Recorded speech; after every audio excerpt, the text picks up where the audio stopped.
Baik, kita mulai.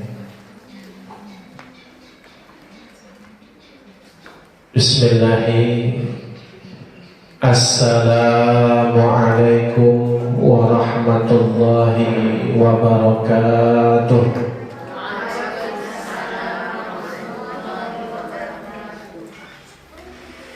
Alhamdulillahi rabbil alamin, wal aqibatu lil muttaqin, wala udwana illa 'alal zalimin. Assalatu wassalamu ala asyrafil anbiya'i wal mursalin, nabiyyina wa sayyidina Muhammadin sallallahu alaihi wasallam wa ala alihi wa ashabihi ajma'in wa man ittaba'ahum bi ihsanin ila yaumiddin, amma ba'd. Qala Allah ta'ala fil Qur'anil Karim, a'udzu billahi minasy syaithanir rajim. Ya ayyuhalladzina amanu taqullaha haqqa tuqatih wa la tamutunna illa wa antum muslimun. Faqala Rasulullah sallallahu alaihi wasallam, ittaqillaha haitsuma kunta wa atbi'is sayyi'ata hasanata tamhuha wa khaliqin nasa bi khuluqin hasan. Ummahat wa akhwati fillah, arsyadani wa arsadakunallah.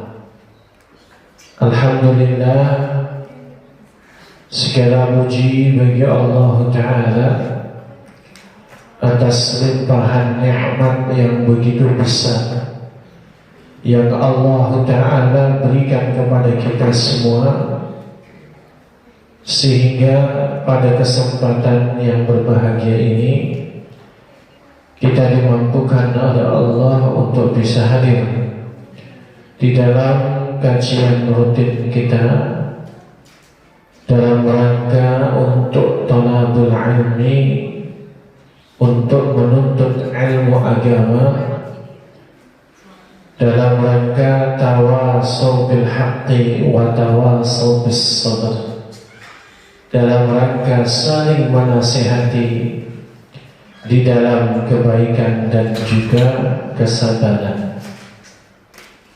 Umat wa akhwati fillah, baik yang hadir di Masjid An-Nur Sukarame ataupun yang menyaksikan lewat digital, marilah kita juga akan membahas pada kesempatan kali ini insyaallah melanjutkan kajian kitab Kaifa Amalahum Sallallahu Alaihi Wasallam li Syekh Muhammad Salih Al-Munajjid. Kali ini kita akan masuk pada fase berikutnya, dan kita buat tema teladan Rasulullah Sallallahu Alaihi Wasallam dalam mempergauli mereka orang-orang yang memiliki status sosial yang tinggi. Bapak, Ibu, saudara-saudariku yang dirahmati Allah, bahwa agama ini adalah agama yang sangat universal. Universal itu ya mencakup segala kalangan, sesuai dimanapun dan kapanpun, baik di Arab ataupun non-Arab, di zaman Rasulullah sampai nanti yaumil qiyamah, semua. Makanya kita diperintahkan oleh Allah, ya ayyuhalladzina amanu udkhulu fis silmi kafah Wahai orang-orang yang beriman, masuklah ke dalam agama Islam kafatan, secara keseluruhan. Kenapa? Karena agama ini agama yang sesuai dengan kondisi apapun. Jadi tidak ada dalam syariat yang tidak mungkin untuk diamalkan, tak lekang oleh waktu, tak usah dengan zaman. Itulah ajaran agama Islam. Dan termasuk yang paling besar adalah bagaimana akhlak Rasulullah SAW mempergauli mereka, orang-orang yang punya status sosial yang tinggi. Pada fase-fase sebelumnya kita membahas bagaimana sikap akhlak Rasulullah SAW kepada fakir miskin, kepada du'afa, kepada anak yatim dan janda, kepada siapapun. Bahkan pekan lalu kita sudah mulai membahas bagaimana Nabi mempergauli orang kaya. Artinya kalau orang kaya itu zumalin, orang yang punya harta.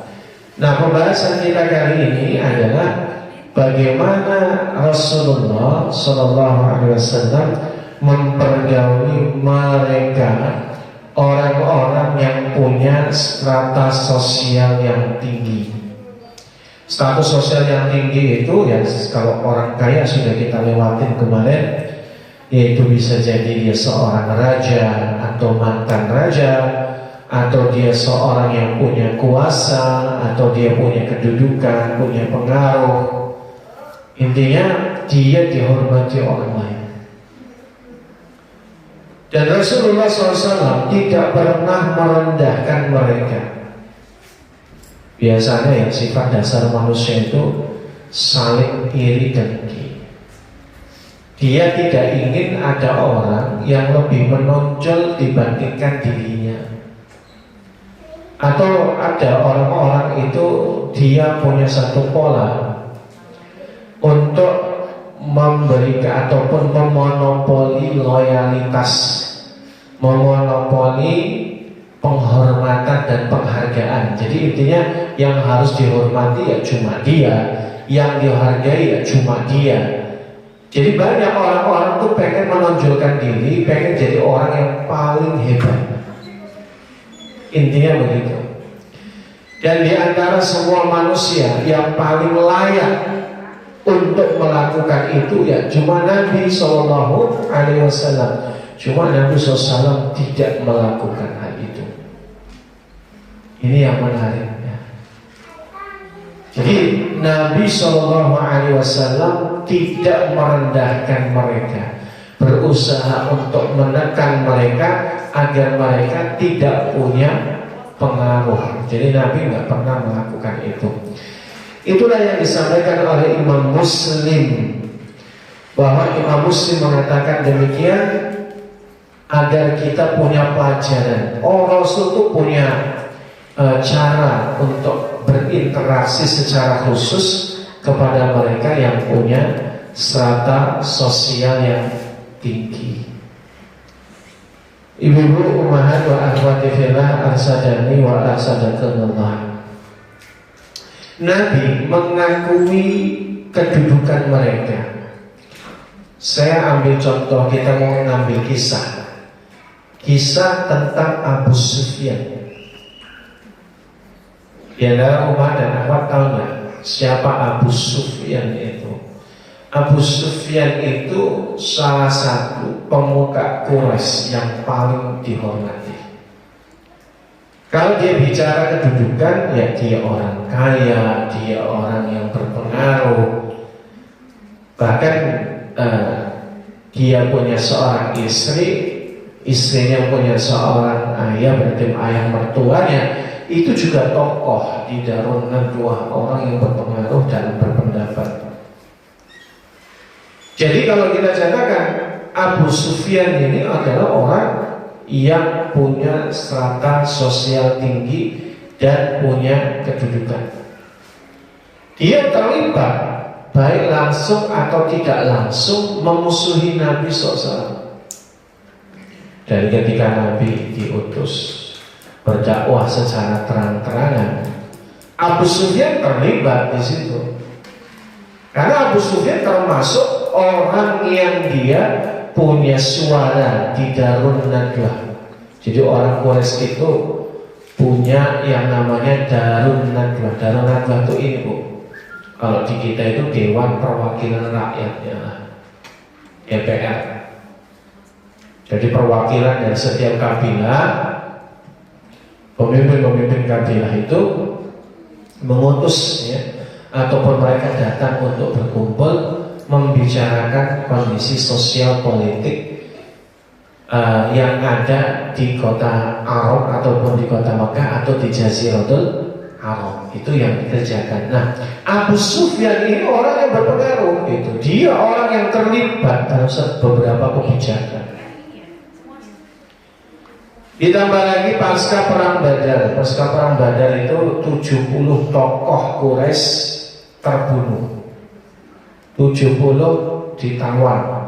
Pentolan-pentolan utama seperti Abu Jahal mati, Utbah bin Rabi'ah itu juga mati, Al-Walid bin Al-Mughirah juga mati. Jadi tokoh-tokoh utama Quraisy gugur semua atau mati semua.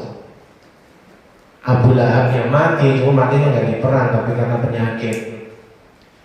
Jadi pasca mereka mati semua, maka orang-orang Quraisy itu termasuk nanti ada Umayyah bin Khalaf, itu juga tokoh yang penting yang kita sebutkan, itu mati. Sehingga kemudian pasca perang Badar yang jadi tumpuan itu adalah Abu Sufyan ini. Yang jadi tumpuan itu Abu Sufyan. Maka Abu Sufyan dia menjadi figur yang paling penting dari kalangan Quraisy pada saat itu. Maka meletuslah perang Uhud. Siapa yang memberikan inspirasi? Abu Sufyan. Lalu nanti ada perang Sawek, wah banyak banget ya. Termasuk diantaranya adalah perang Hamra'ul Asad. Kemudian ada perang lain yaitu adalah perang Badar kecil, sampai klimaksnya adalah perang Khandaq ya, Ahzab. Itu Abu Sufyan terlibat langsung. Hingga kemudian Allah menunjukkan kemahakuasaannya dan maha perkasanya, sehingga orang Quraisy tidak pernah menang. Nggak pernah menang ya. Kalau perang Uhud itu, kalau kita lebih jeli memberikan penilaian, itu perang Uhud itu nggak kalah sebenarnya. Jadi perang Uhud itu ada 3 babak. Babak pertama dimenangkan kaum muslimin, babak kedua orang kafir yang menang, babak ketiga seri, tidak ada yang menang, tidak ada yang kalah. Para mu'arikh ahli sejarah menyebutkan, kenapa menyebutkan tadi? Karena di babak ketiga seri, orang yang menang pertempuran itu 3 tandanya. 1, ada lokasi yang dikuasai. Yang kedua, ada harta ghanimah yang dirampas. Yang ketiga, ada tawanan. Jadi orang yang menang dalam pertempuran ini cirinya 3 ini. Kalau enggak 3-3-nya, salah satunya atau 2-nya. Nah, perang Uhud itu enggak ada 3-3-nya. Umat Islam juga tidak, orang kafir Quraisy juga enggak. Makanya kalau mau lebih jeli, perang Uhud itu enggak kalah. Tapi boleh dikatakan seri lah. Babak pertama orang Islam yang menang, babak kedua orang kafir menang, babak ketiga seri, tidak ada yang menang, tidak ada yang kalah. Singkatnya bahwa Allah menangkan agama. Makanya Allah berikan walaqad nasarakumullah fi mawatina katsirah. Sungguh Allah menolong kalian orang-orang beriman pada peperangan yang banyak. Intinya puncaknya perang Ahzab. Sampai kemudian terjadilah perjanjian Hudaybiyah. Ini penting, ini cerita ini. Terjadilah perjanjian Hudaybiyah. Singkat cerita, Nabi dan kaum muslimin mau haji ke Baitullah, ke Mekah. Tapi dihadang oleh orang Quraisy karena mereka malu kalau orang beriman haji di tahun itu. Maka singkat cerita terjadilah perjanjian damai 10 tahun gencatan senjata. Kaum muslimin tidak boleh berhaji pada tahun itu, tapi boleh di tahun berikutnya. Sampai kemudian ada beberapa aturan yang secara kasat mata merugikan orang beriman, tapi Rasul setuju. Jadi 10 tahun gencatan senjata, artinya tidak boleh ada peperangan, baik pasukan yang inti atau sub intinya. Jadi walaupun dia pasukan yang boleh dikatakan ya pendukung atau pasukan inti, gak boleh ada peperangan.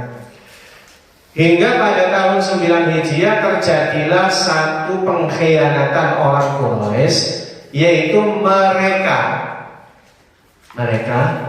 membunuh salah satu di antara orang pendukung orang beriman, yaitu Bani Khuza'ah. Sehingga Bani Khuza'ah minta perlindungan kepada orang beriman, sehingga mereka orang beriman dibimbing oleh Rasulullah berangkat membawa 10.000 pasukan.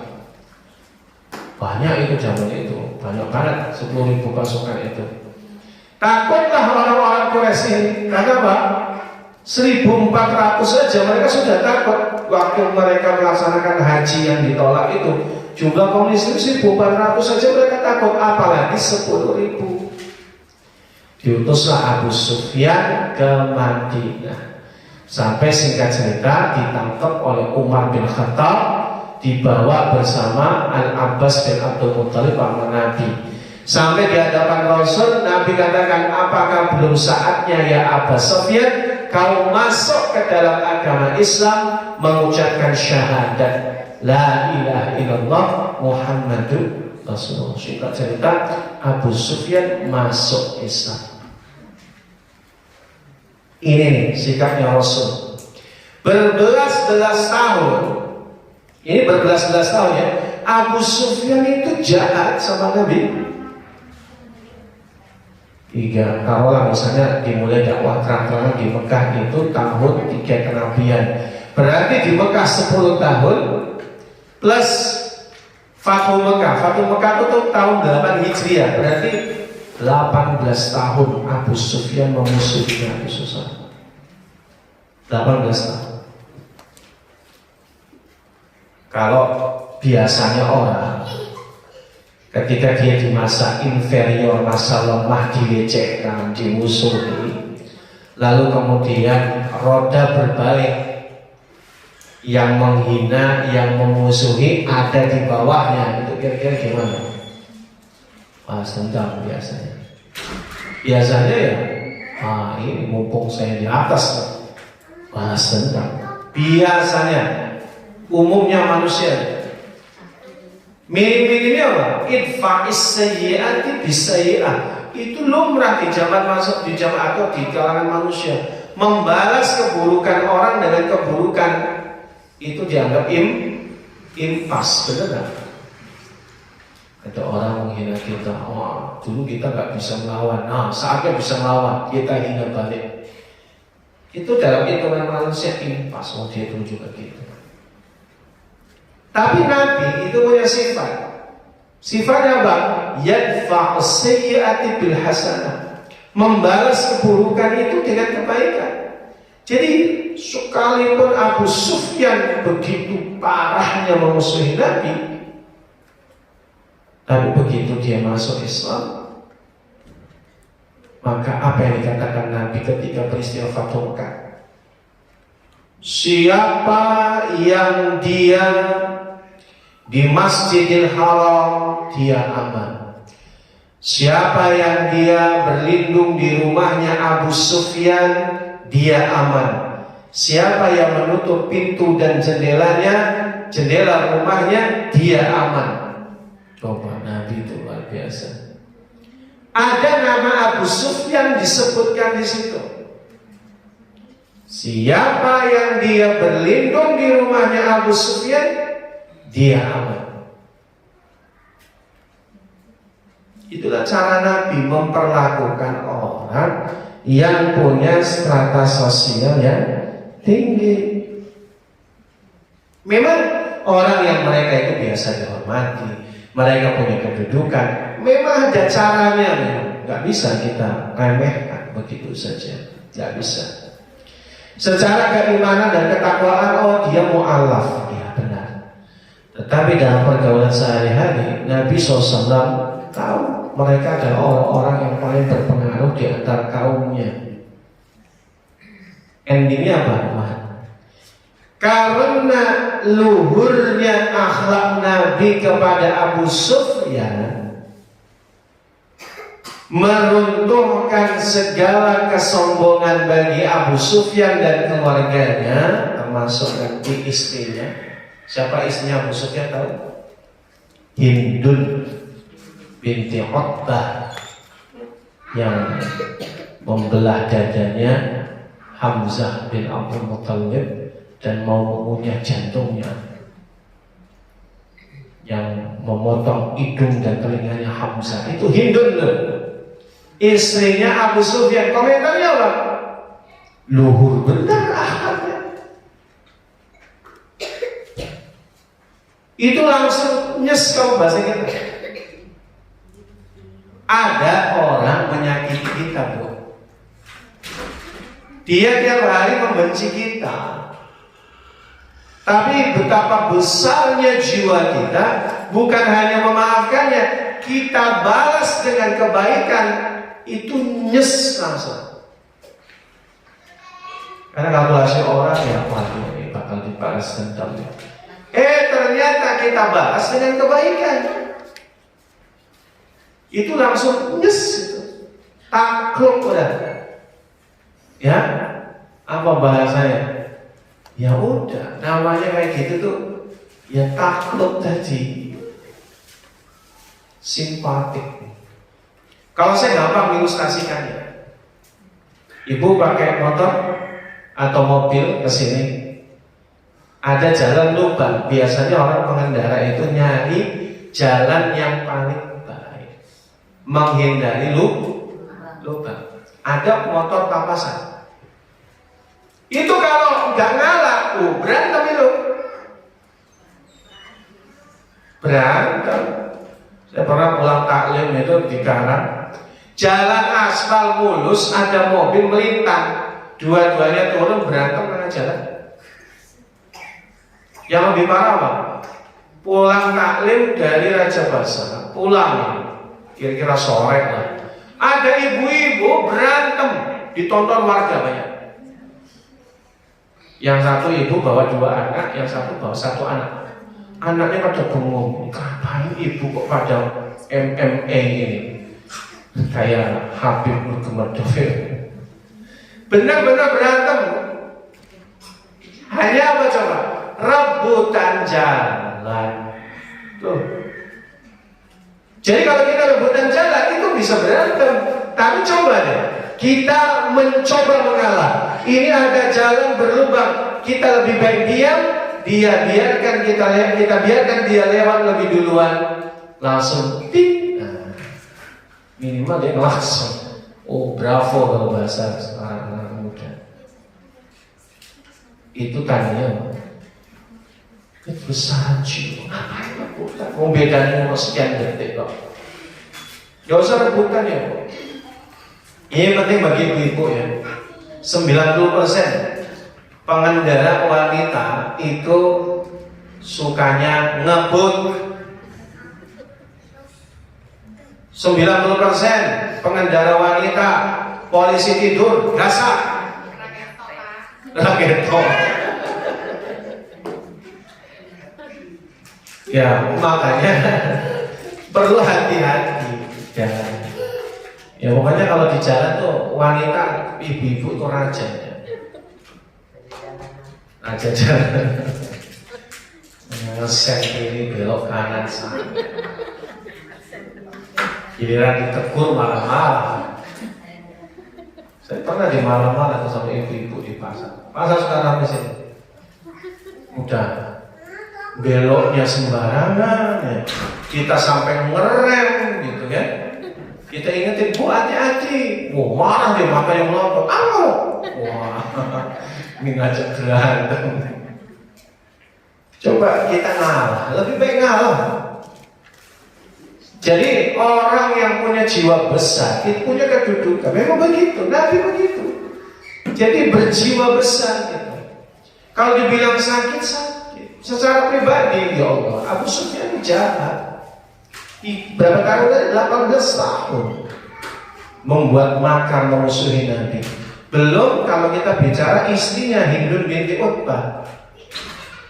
Kejam mutilasi itu.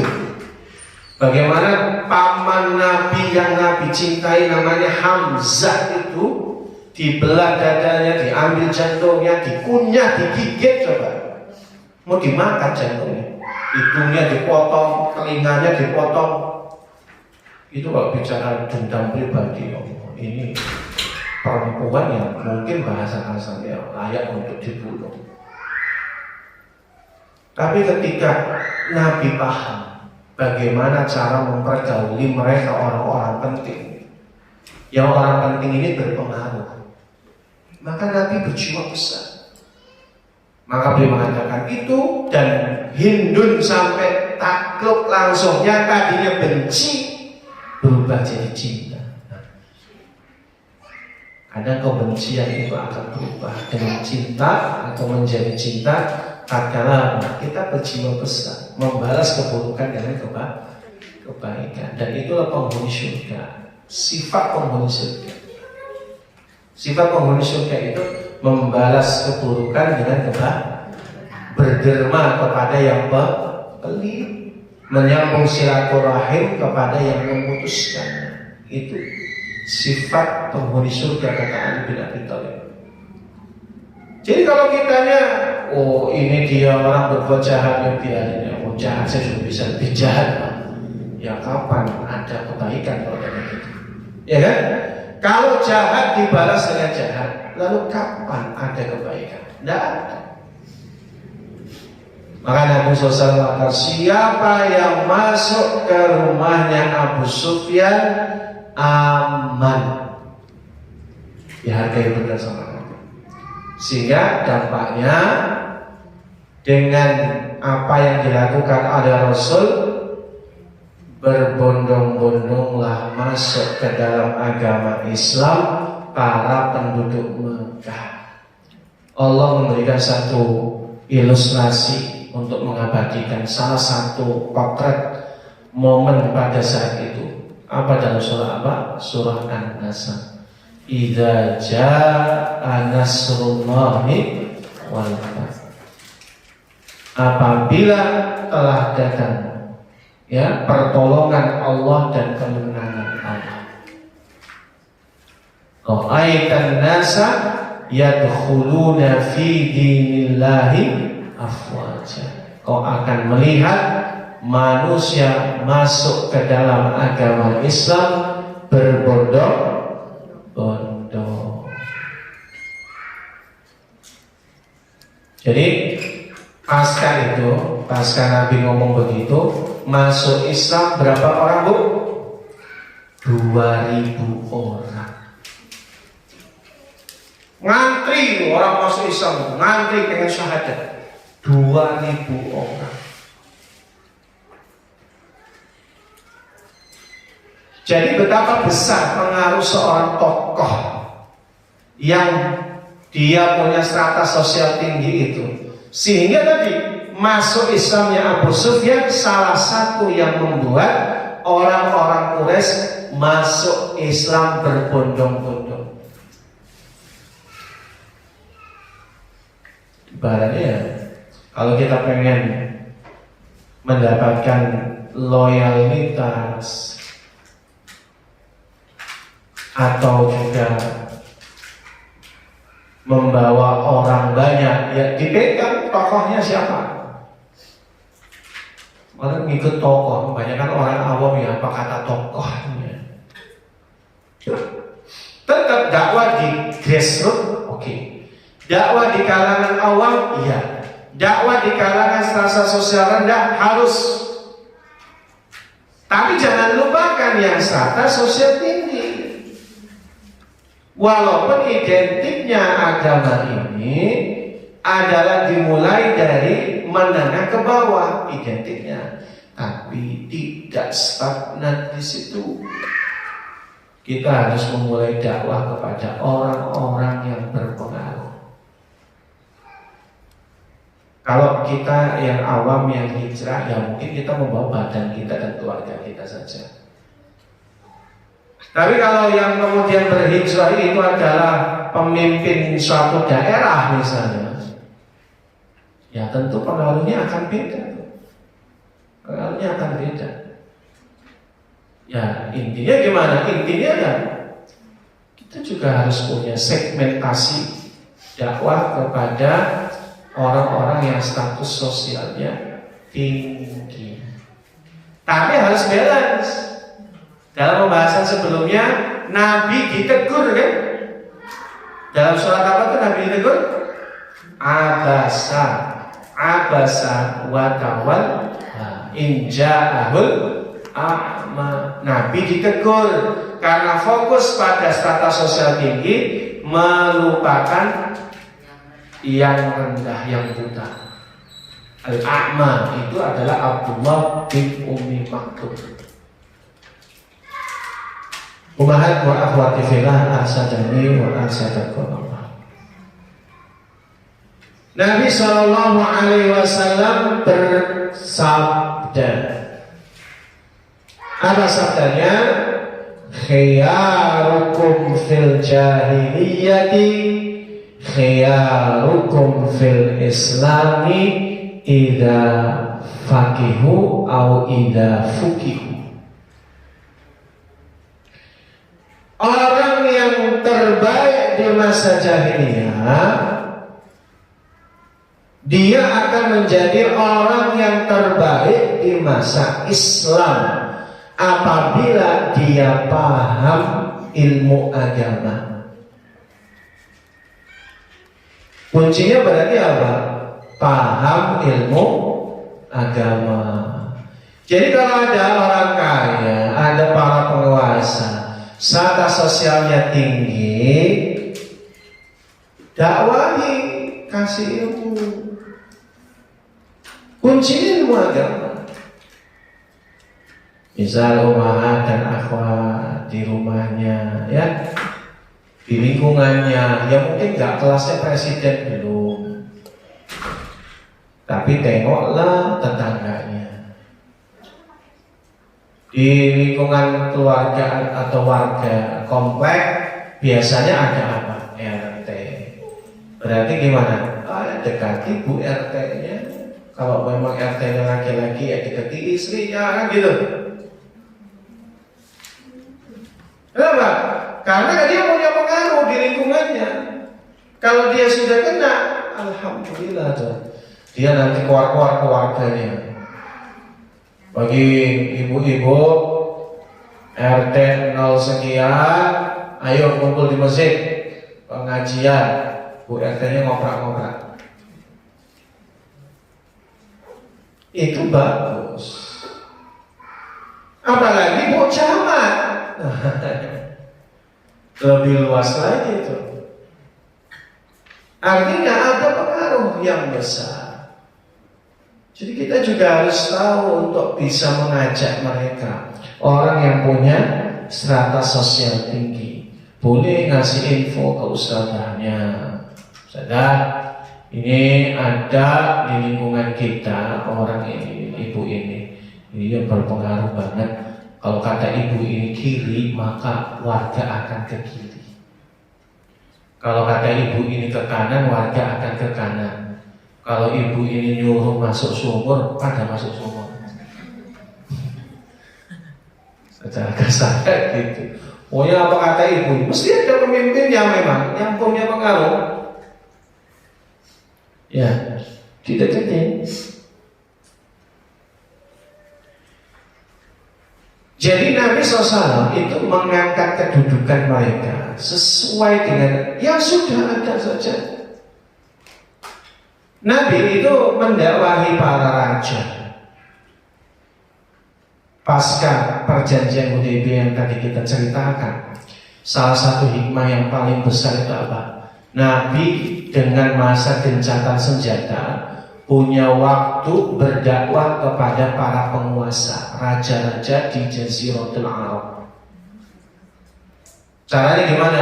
Ada sebagian diplomat, utusan-utusan Nabi, para dai-dai didikan Nabi SAW, seperti ada Mu'az bin Jabal, ya, dan beberapa sahabat yang banyak sekali itu diutus ke tokoh-tokoh di Jaziratul Arab, dan sebagiannya ada yang melalui surat. Dikirimlah surat-surat itu, ada yang ke Raja Habasyah Najasyi, ya, ada juga ke Muqawqis, ya, Muqawqis itu Raja Mesir, ya. Kemudian dikirim pula ke Kisra, dikirim pula ke Heraklius, ya. Sebagian menyambut baik. Yang masuk Islam salah satunya adalah Raja Habasyah, Najasyi, masuk Islam. Ada yang belum masuk Islam tapi tidak mengganggu, bahkan menghormati. Salah satu atau salah dua, ya, ada Raja Muqawqis, ada juga Heraklius. Yang menolak terang-terangan Kisra Persia. Kisra itu adalah Raja Persia. Nabi kirim terang-terangan, apa isinya? Isinya kuncinya apa? Kuncinya mendakwahi mereka untuk bersyahadat la ilaha illallah Muhammadur Rasulullah. Kalau Tuhan mengucapkannya, maka Tuhan akan tetap menjadi raja di negeri Tuhan. Tidak akan diperangi karena sudah masuk bagian kami, yaitu Muslim. Tapi kalau Tuhan tidak menerimanya, Tuhan bayar jizyah. Niscaya Tuhan tetap jadi raja di negerinya dan tetap pula diperbolehkan dalam agamanya. Tapi kalau Tuhan tidak menghendaki satu dan dua, yang ketiga berarti perang.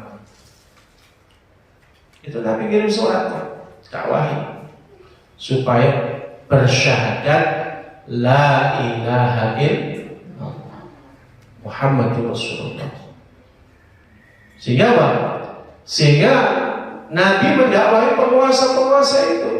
Kalau sudah mereka mau menerima Islam atau paling tidak membayar jizyah, maka Nabi tetap angkat derajat mereka. Apalagi kalau masuk Islam. Ada beberapa tokoh yang itu adalah berpengaruh di kaumnya. Kita ambil contoh, ada Sa'ad bin Mu'az. Ini adalah tokohnya suku Khazraj. Nabi SAW secara khusus memberikan satu tashih legitimasi berkaitan dengan putusan-putusan menyelesaikan persoalan yang ada di tengah kaum Khazraj, diserahkan kembali kepada Sa'ad bin Mu'az setelah Sa'ad bin Mu'az belajar langsung kepada Rasulullah. Jadi otoritasnya tetap dikasih. Berikutnya, ketika Fatu Mekah lagi, selain cerita tentang Abu Sufyan, ada namanya pemegang kunci Ka'bah. Pemegang kunci Ka'bah saat itu bukan dari Bani Hashim, bukan.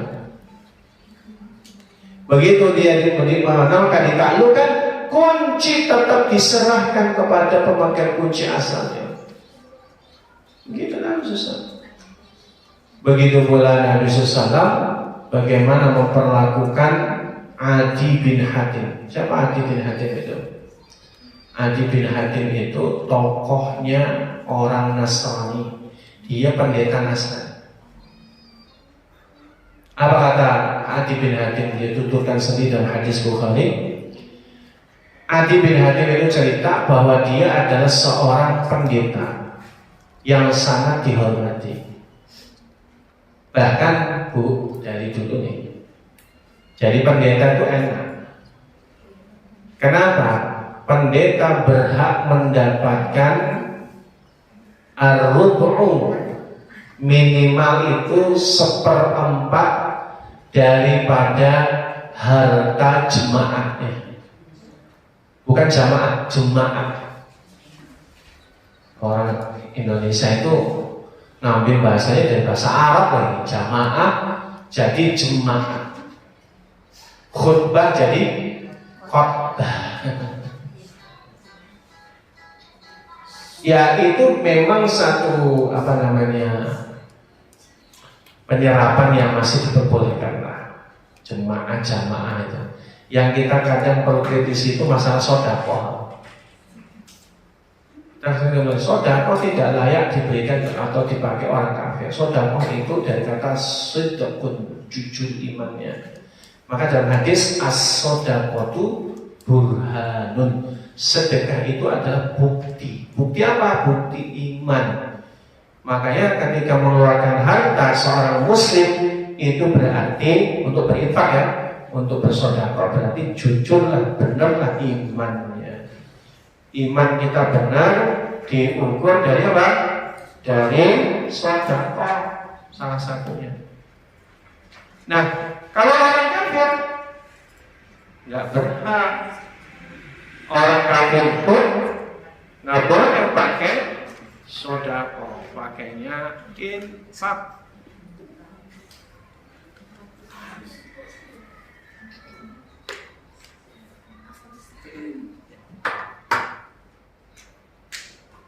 Kayaknya bukan ini.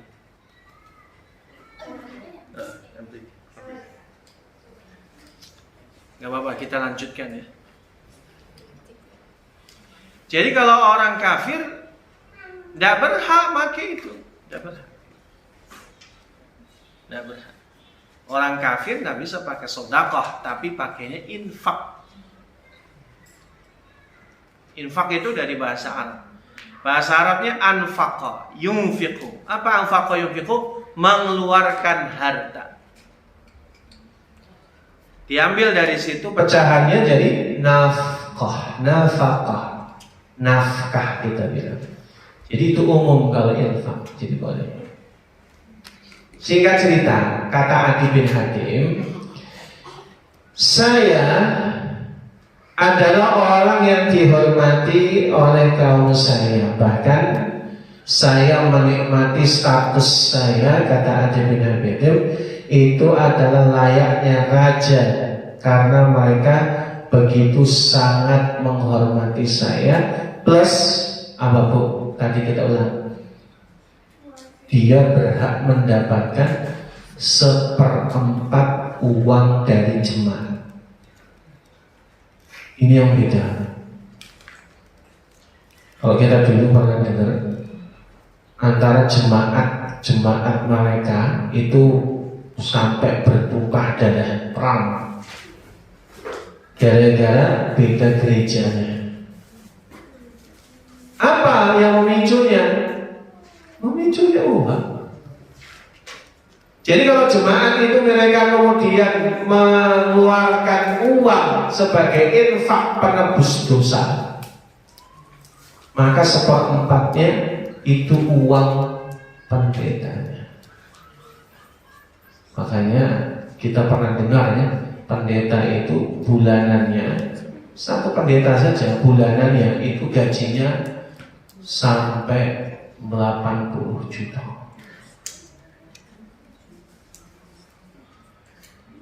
Kata Adi bin Hatim, kenapa saya membenci Rasul di saat itu ya. Kenapa saya membenci Islam? Bukan saya tidak mengakui kebenaran, tapi tidak mau status sosialnya berubah. Tidak mau uang 1/4 jatahnya berubah. Tuh. Jadi kadang orang tuh menolak kebenaran, salah satunya adalah takut uangnya kurang, berkurang. Makanya kalau ada orang masuk Islam dari kalangan pendeta itu, wah, luar biasa. Dia tinggalkan kemewahan, fasilitas mewah. Mereka tuh mobilnya Apache, gajinya 80 juta sebulan. Didakwahi Islam bukan nolak kebenaran, udah gamblang kok dalam kitab mereka. Kalau mau jujur, sudah gamblang kok, mana yang benar, mana yang keliru, udah jelas. Tapi mereka kenapa masih mendakwakan itu? Potensi dunia kebanyakan, susah meninggalkan itu. Makanya jerat-jerat dunia itu berat, umahan dan akhlak. Lebih enak tuh yang ada cukup gitu. Tapi kalau berlebihan itu jerat-jerat berat. Orang kalau kelebihan uang tuh berat. Nah, uang banyak, gatel pengen jalan-jalan terus. Aklim ditinggalin. Pekan yang lalu adanya di Lombok, pekan yang lalu adanya di mana? Papua. Pekan berikutnya, pekan berikutnya jalan-jalan terus, punya uang kok. Itu berat jalan-jalan kayak gitu tuh.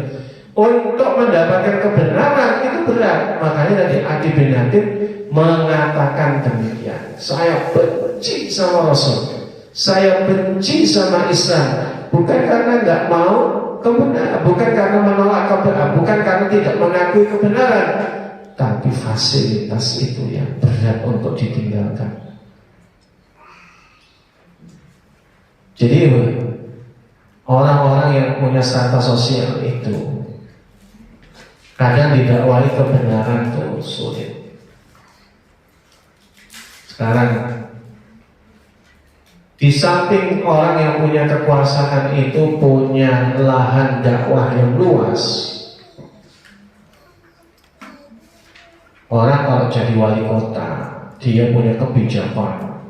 Dibuat kebijakannya itu adalah, ayo semua orang ke masjid. Bisa apa enggak bisa? Bisa. Semua wanita wajib hijab. Bisa atau enggak bisa? Bisa kok. Mau terserah wali kota, tapi resikonya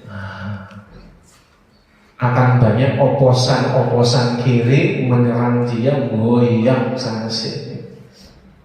Pertanyaan berikutnya, bisa nggak nutup tempat-tempat maksiat? Susah. Jadi presiden, walaupun presidennya hafiz Quran, misalnya, lalu kemudian jadi presiden, bisa enggak perjudian itu habis? Bisa enggak narkoba itu hilang? Bisa enggak prostitusi itu dihapuskan? Berat. Bisa, tapi tidak mengambil langkah itu berat.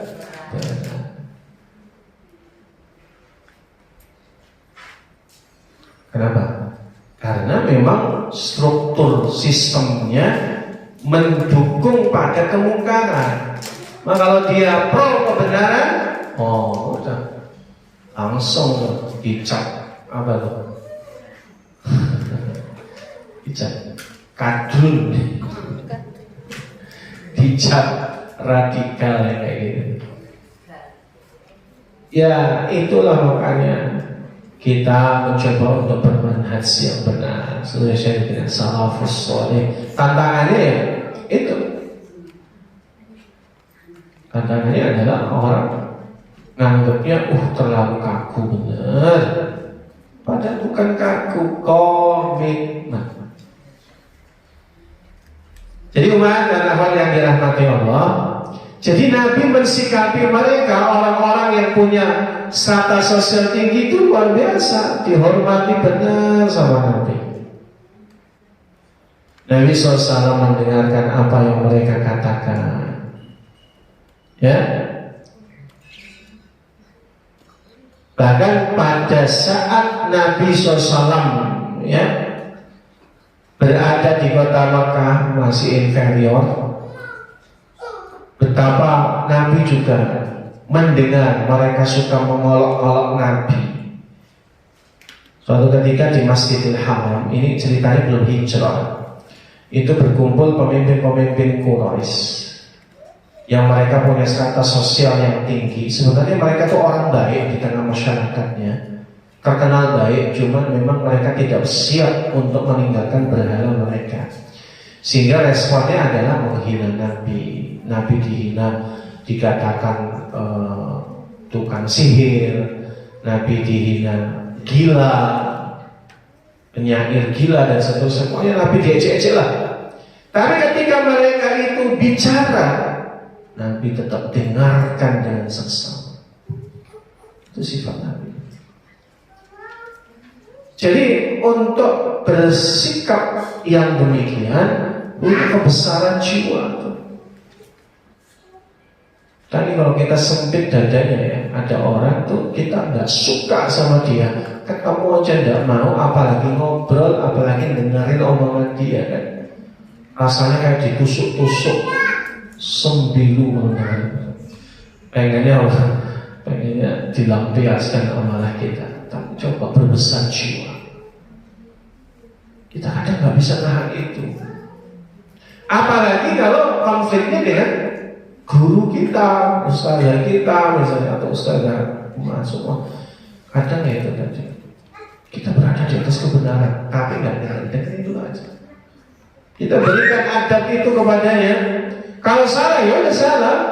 La ta'ata fi maksiatil khaliq, kata Nabi. Tidak ada ketaatan dalam bermaksiat kepada Allah. Tidak ada. Dengerin aja. Tapi kalau dia mengarahkan pada perkara yang haram, tinggalkan. Ketaatan mutlak hanya kepada Allah dan Rasulnya. Cuma adabnya tetap dijaga. Adabnya dijaga. Jadi sekalipun kita berbeda pendapat, tetap dijaga. Lagi musyawarah itu apa sih? Diskusi, tukar pendapat. Di dalam musyawarah atau rapat ada peserta rapat, ada pemimpin rapat. Ketika rapat itu berlangsung, barangkali ada notulennya, barangkali ada MC-nya yang membawa acara. Komponen ini ketika kita duduk bareng berarti sama-sama komitmen dengan aturan rapat dan musyawarah. Ada hak berpendapat. Maka sebagai pemimpin rapat harus memahami ini. Peserta rapat diperbolehkan punya pendapat. Ya udah, jangan lihat siapa dia, dengarkan pendapatnya. Semua orang boleh berpendapat. Saya sering gitu melihat rapat yang tidak kondusif. Rapat yang pesertanya yang ikut 20 orang, yang ngomong cuma 2-3 orang, yang lain jadi nonton. Kenapa? Alasannya bukan nggak punya pendapat, takut berpendapat.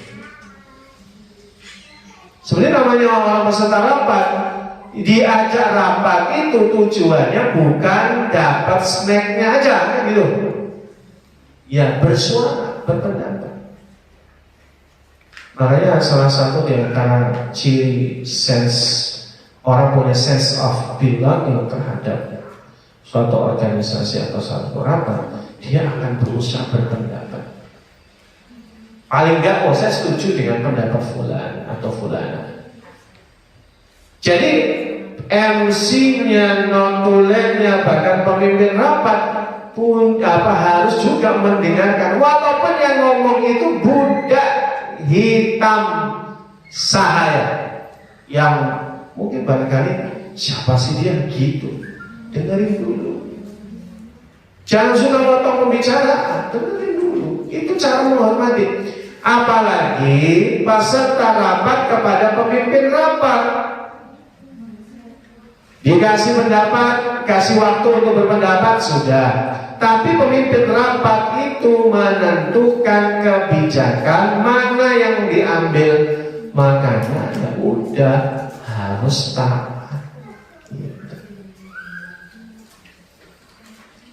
Itulah caranya. Makanya Umar bin Khattab suatu ketika dia diutus oleh beberapa sahabat yang lain dalam Rijalus Syura, orang-orang yang memang terpilih untuk bermusyawarah, untuk menjadi influencer, untuk memberikan satu masukan kepada khalifah. Itu ketika ngobrol sama Abu Bakar berkaitan dengan memerangi pasukan, memerangi orang-orang yang murtad, itu Umar masih ngotot. Apa yang dilakukan Abu Bakar?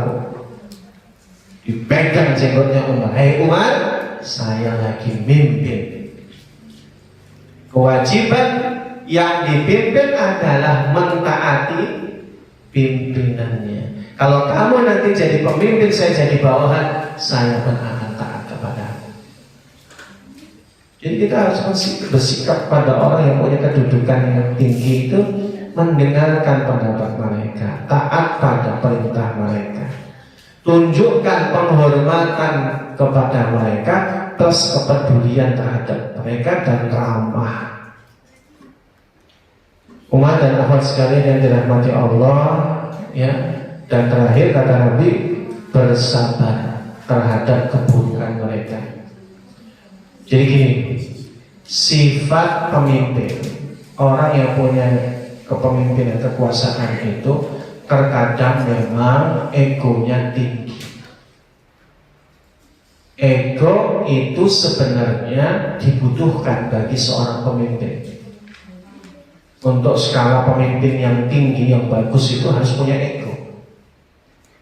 Tetapi nanti dalam pergaulan itu sangat tidak menyenangkan punya sifat kayak gitu tuh. Kalau ngomong pengen mendominasi, koleris. Pemimpin itu harus koleris, ada kolerisnya. Kalau pragmatis itu yang serba pasrah, itu kadang nggak jelas memimpin ke arah mana. Cuman kalau yang pragmatis, dia akan jadi pemimpin yang disukai orang. Gak pernah marah, senyum terus, ya, mengiyakan terus, gitu. Saran-saran bawahannya oke, itu pragmatis. Tapi kalau pemimpin yang koleris, pemimpin besar, termasuk jenderal-jenderal itu, mesti dia memaksakan pendapat saya yang paling benar dan pendapat saya yang harus didengar dan dilaksanakan. Yang lain salah. Itu nggak nyaman dalam pergaulan. Tapi adabnya tetap menghormati mereka, bersabar terhadap perilaku buruk mereka. Ya sulit ya kalau kita mencari pemimpin yang adil, yang tawaduk, itu susah. Apalagi zaman sekarang. Demikian yang kita sampaikan pada siang menjelang sore hari ini.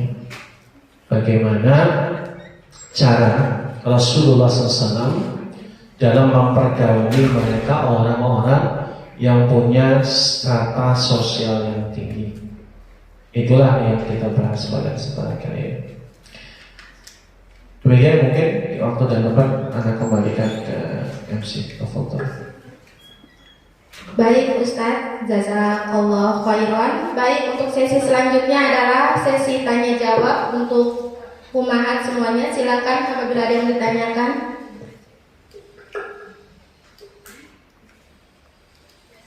Untuk 3 orang ya.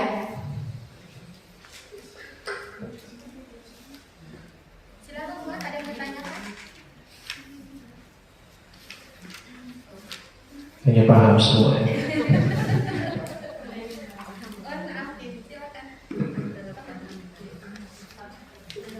Ada? Ya, silakan. Boleh di dalam tema, boleh di luar tema.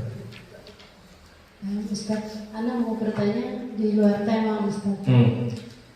Assalamualaikum warahmatullahi wabarakatuh. Waalaikumsalam warahmatullahi wabarakatuh.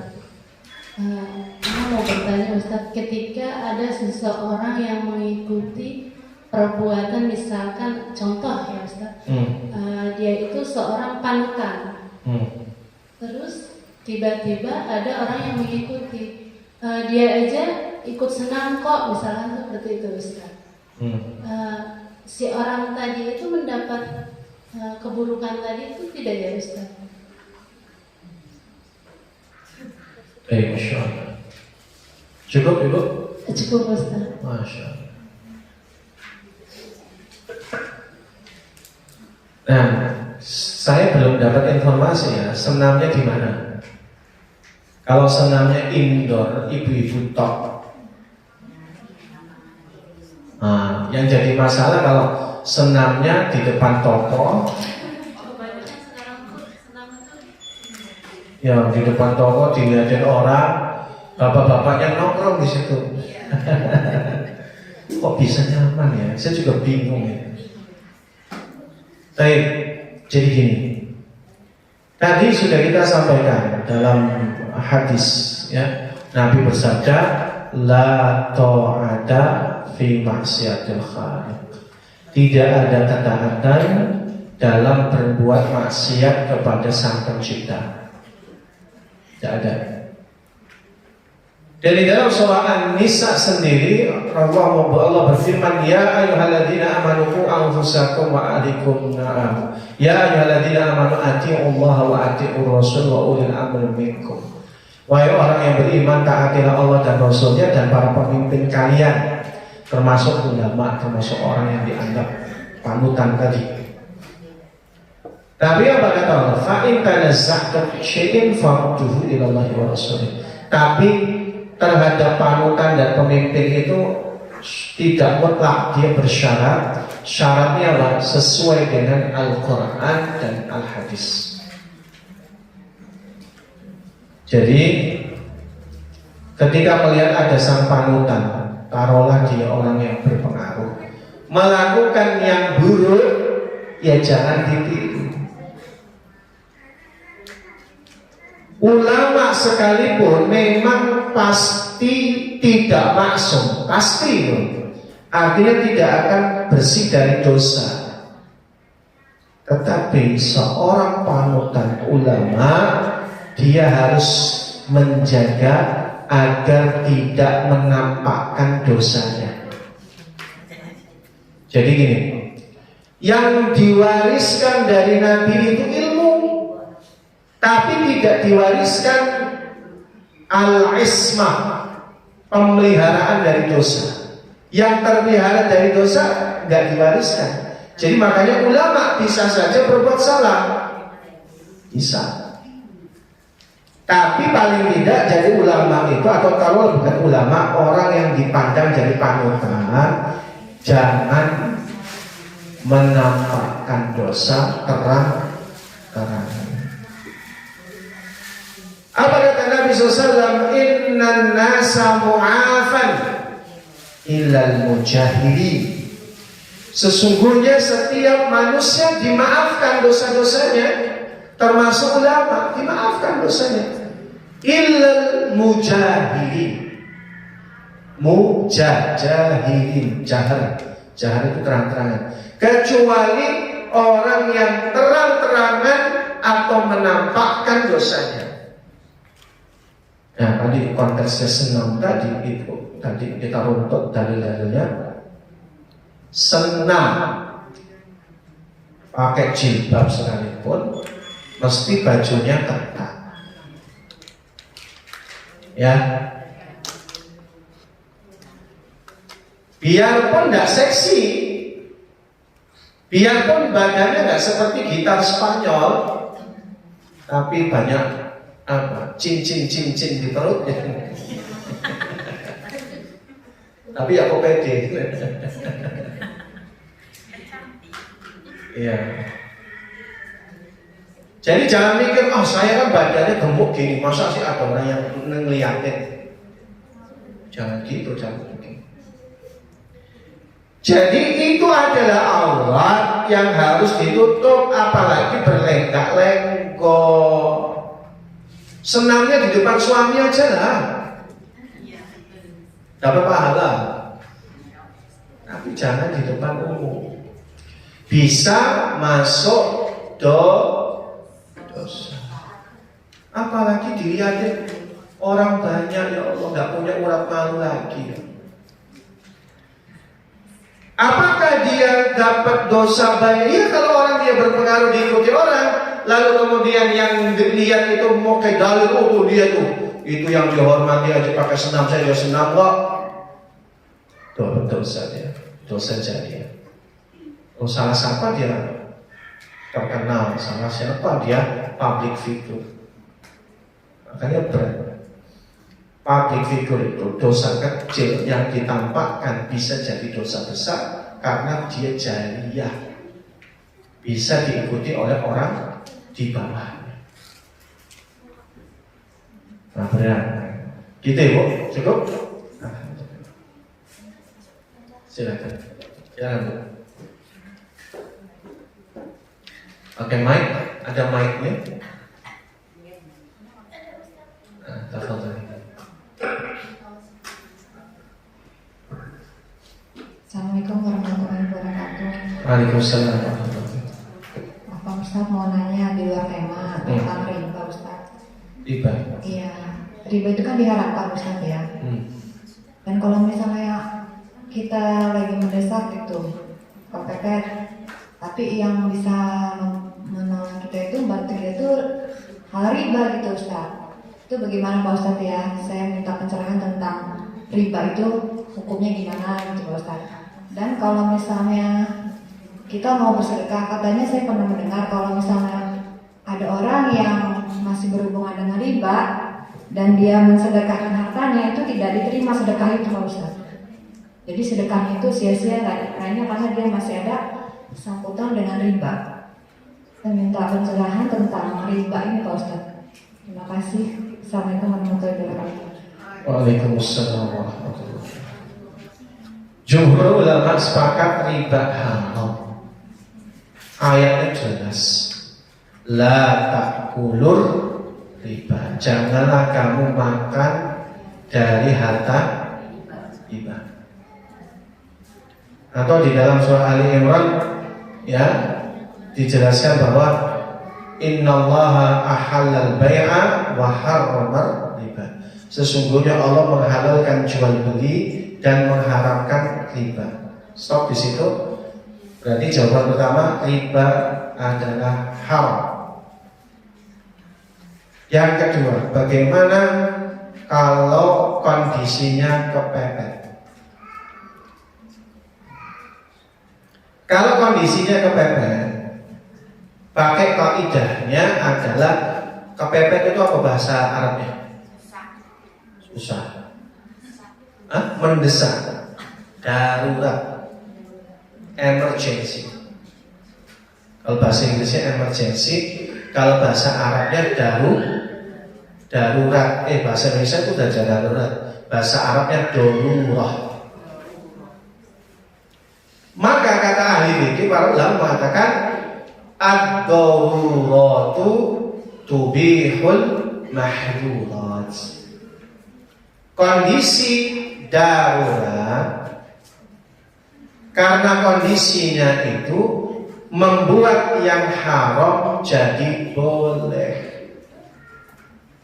Seperti orang dia tersesat di hutan, tidak ada makanan apapun, baik hewan maupun tumbuhan, kecuali dia cuma nemu ular di situ atau babi di situ. Maka hukum dasar babi itu haram, ular itu haram, cuma karena darurat jadi boleh. Tunggu dulu, ini baru step kedua. Tapi darurat itu sifatnya adalah untuk mempertahankan kehidupan, bukan gaya hidup. Diulang ya, darurat itu untuk memenuhi kebutuhan dan bukan memenuhi gaya hidup. Kembali ke contohnya tadi, orang tersesat di hutan, dia kemudian cuma nemu babi. Boleh gak dimakan? Boleh, tapi ya gak habis 1 ekor. Kalau habis 1 ekor, itu namanya keenakan, gaya hidup. Dibolehkannya bagaimana? Ya secukupnya untuk bertahan hidup. Ganjil perut, melanjutkan kehidupan. Nah, kita masuk dalam kasus riba. Dalam skala darurat yang haram dengan kaidah ad-daruratu tubihul mahdurat, maka yang haram bisa jadi boleh. Contoh, masalah nyawa. Ibu orang tua kita sakit keras, butuh biaya besar, tidak menemukan orang yang meminjamkan kecuali pinjaman ribawi. Ada ibu yang harus kita selamatkan, maka hukumnya boleh. Jangan bertahan, saya tidak mau yang haram, ibunya sekarat gitu loh, kesakitan. Maka boleh, kaidahnya boleh kok. Tapi kan untuk kebutuhan yang sangat darurat mendesak, bukan ya pada perkara gaya hidup. Aduh gimana ini? Saya kalau nggak punya mobil, malu saya kalau pulang kampung. Itu bukan darurat. Gaya hidup gitu. Ya. Jadi boleh ketika memang itu darurat, tidak ada jalur yang halal yang bisa ditempuh, maka yang haram boleh. Dan yang kedua, yang ketiga berkaitan dengan bagaimana ketika orang sudah terlanjur riba. Kan tadi dia sudah terlanjur riba, apalagi tadi juga dia sebenarnya nggak mau, terus karena darurat akhirnya riba. Ibunya sudah sembuh, tinggal utang ribanya. Gimana tuh? Apakah ini kan haram, berarti saya nggak perlu nyicil? Enggak. Perlu dipahami Bapak Ibu, Ibu-ibu saudara sekalian, riba disandingkan dengan al-bai'u. Riba disandingkan dengan jual beli. Apa jual beli itu? Akad. Bukan barang jual beli itu. Barang itu adalah itemnya, tapi yang namanya al-bai'u itu adalah ijab qabul, al-aqdu. Maka riba pun sama, riba dengan jual beli, bedanya bukan barangnya, tapi akadnya. Ijab qabulnya. Maka yang diharamkan itu ijab qabulnya, bukan barangnya. Sehingga ketika orang tadi terlanjur riba, apalagi karena darurat yang sifatnya boleh, ya sudah dia ngangsur gitu. Dalam contoh yang lain, orang yang dulu sebelum hijrah sudah riba, usahanya minjem bank. Udah umum di tengah masyarakat kita. Bahkan itu termasuk maklum. Maklum itu ya udah biasa masyarakat itu ya namanya usaha minjem uang riba. Belum hijrah. Belum. Minjemlah dia 1 miliar misal. Usahanya maju. Punya beberapa ya workshop, punya banyak usaha. Berkembang hijrah. Masih ada utang riba di bank, masih ada. Lalu gimana? Ya tinggal tuntaskan. Kan tadi riba itu transaksinya, ijab kabulnya. Makanya dia sudah selesaikan ribanya, berjanji tidak mengulanginya lagi. Lalu status harta yang berkembang dari modal riba itu gimana? Sah. Itu sudah jadi miliknya. Yang nggak boleh, sudah tahu ilmunya, tidak dalam kondisi darurat, dia maksain riba, barulah jatuh pada keharaman. Makanya tergantung tadi, tobat apa enggak? Obat, ya udah tobat, dia tidak akan utang riba lagi. Misal, ya udah. Dia misalnya tadi utang 1 miliar yang dari 1 rumah makan, bikin 1 rumah makan, berkembang sekarang 10 cabang. Itu halal udah. Tinggal dia bayar utang ribanya, selesaikan. Dan jangan dan berjanji tidak sedekahnya sah. Tinggal zakatnya. Selepas zakatnya banyak-banyak sedekah, diperbanyak sedekah. Oh iya Ustaz, soalnya pendengar ceramah katanya kalau misalnya usaha main bank itu, nah terus belum selesai itu ribanya, jadi sedekahnya itu belum diterima karena belum selesai itu urusan dengan riba dengan bank itu. Ustaz pernah dengar ceramah seperti itu? Tidak ada. Ada dalilnya hadis Nabi itu pernah utang riba enggak? Pernah.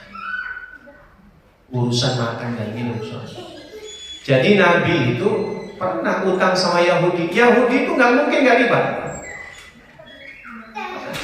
Bahkan ketika perang, Nabi kehabisan bekal, minjem uang sama Yahudi sebelum pengharaman riba, lalu kemudian dia beli tombak. Nabi beli tombak. Nah, selepas kemudian tahu tentang riba itu haram, ada hukum riba, Nabi tetap memakai tombak itu untuk berperang. Artinya apa? Status tombak itu halal. Dari mana dalilnya kalau sodakohnya tertolak? Kalau dia haram, nggak mungkin Nabi pakai, nggak mungkin. Makanya yang benar-benar memang dia nggak tobat, baru nggak diterima. Tapi kalau sudah tobat, insya Allah tidak ada dalil yang mengatakan tidak diterima. Justru dalilnya Nabi pakai kok tombaknya, berarti hak Allah. Cukup?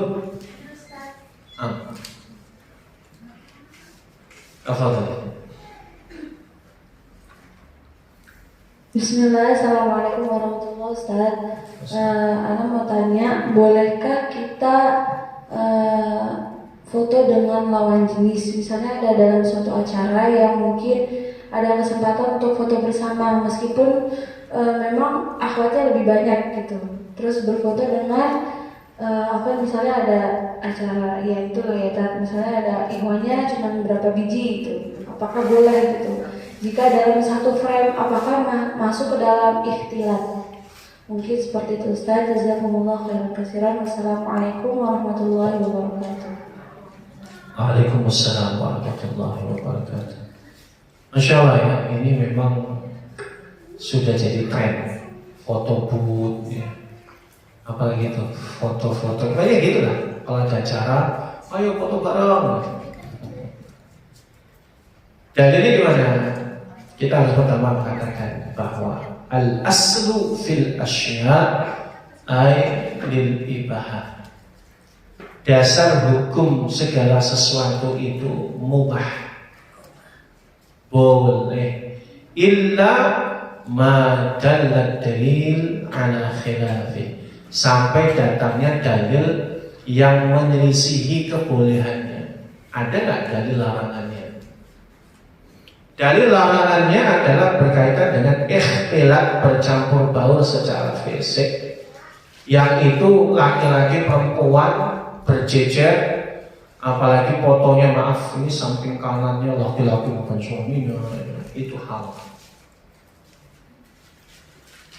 Tapi sebagian ulama menyebutkan bahwa kalau diatur jaraknya, misal laki-laki belakang atau depan, perempuan belakang, ini kan tidak ada kontak fisik, dan itu tidak fitnah karena sangat cepat juga. Maka sebagian membolehkan karena tidak ada larangan khusus, karena itu bukan ikhtilat. Ikhtilat itu campur baur yang secara physically di situ berada satu ruangan, tidak ada jarak satu sama lain. Makanya kayak walimah syar'i itu ada hijab, ada jarak. Hijab itulah yang kemudian membuat jarak. Kayak kita seperti ini laki-laki saya sendirian, ibu banyak. Kalau dalam konteks tidak ada jarak, ya, dan tidak dalam satu keumuman, misalnya adalah bahwa Nabi pernah juga menyampaikan dakwah secara tanpa hijab seperti ini. Nabi itu menyampaikan dakwah kepada para wanita. Nabi datang ke tempatnya para wanita tanpa hijab. Pernah Nabi begitu. Berarti itu boleh.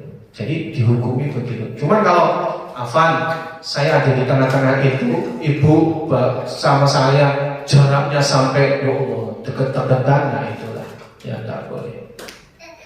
Jadi saya kira kalau masih bisa jaga jarak, masih bisa gitu. Wallahualam bisa.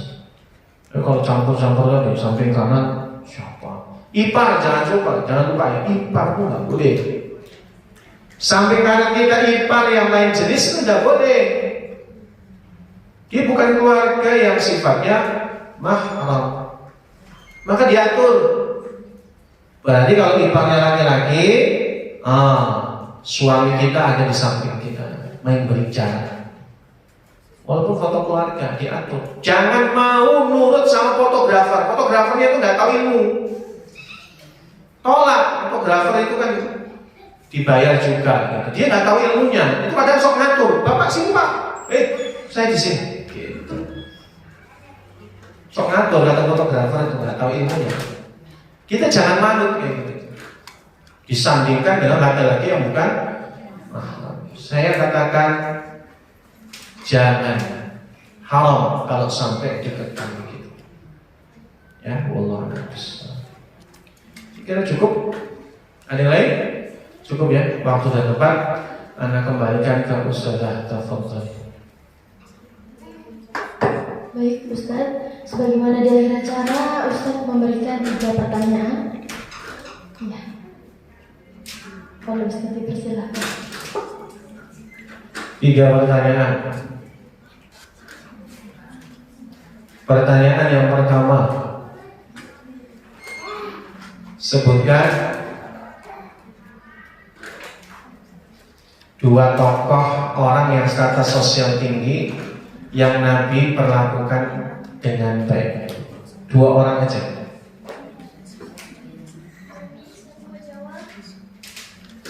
Kan ada beberapa tokoh tuh yang Anda sebutkan. 2 aja, nggak usah banyak. Silakan, Bu.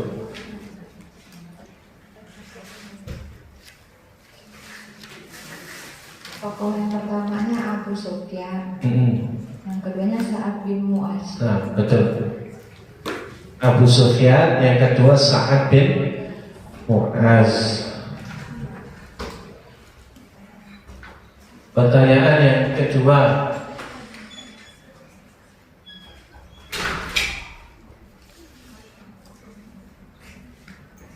dari contoh-contoh di atasnya, bagaimana cara bersikap kepada orang yang status sosialnya lebih tinggi yang dicontohkan oleh Rasul. Sebutkan 3 aja sikapnya apa.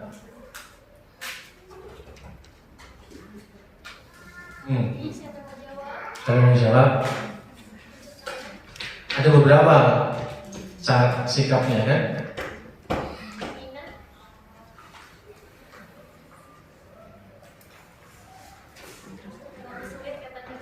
Sulit, gampang banget itu, cuma 3 kata.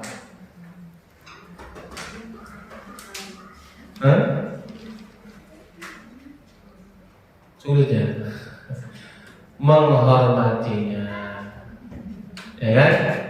Menghargainya, bersabar atas sifat buruknya. Gitu, selesai. Pertanyaan yang kedua, saya dapat ya. Bawa pulang. Pertanyaan kedua, ini yang gampang aja, yang gampang. Siapa pendeta Nasrani yang diceritakan dalam kisah pembahasan di atas? Pendeta Nasrani yang masuk Islam. Ngacung? Siapa panitia? Oh, ini panitia yang nunjuk. Pendetanya Hadi bin Hadi. Hah? Hadim? Hadi bukan Adi bin Adim. Hah? Hadi bin Hadi. Aladin. Hadi bin Hadi. Belum tepat. Ada yang mau? Adi bin Hadim. Hah? Adi bin Hadim. Ayo yang lain. Adi bin Hadim. Belum. Ayo Umi, siapa yang mau jawab? Ayo rebutan.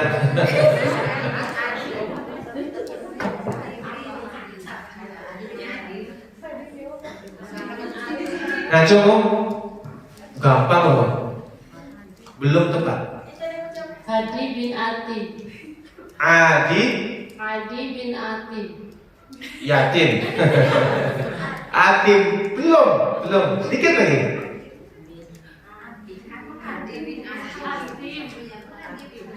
Ngacung. Ayo Umi, tunjuk tangan yang sudah diberikan jawabannya. Umi Indah sini. Kak. Mana? Adi bin Hatim. Masya Allah. Nah, Adi bin Hatim. Adi bin Hatim.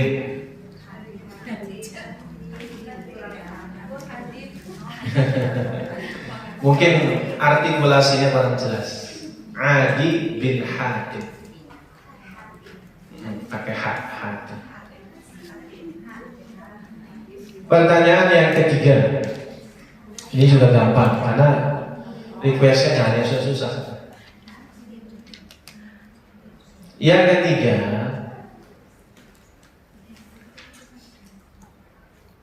siapa istrinya Abu Sufyan?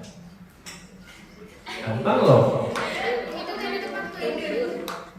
Yang ngaco kasih. Hindun bin Utbah.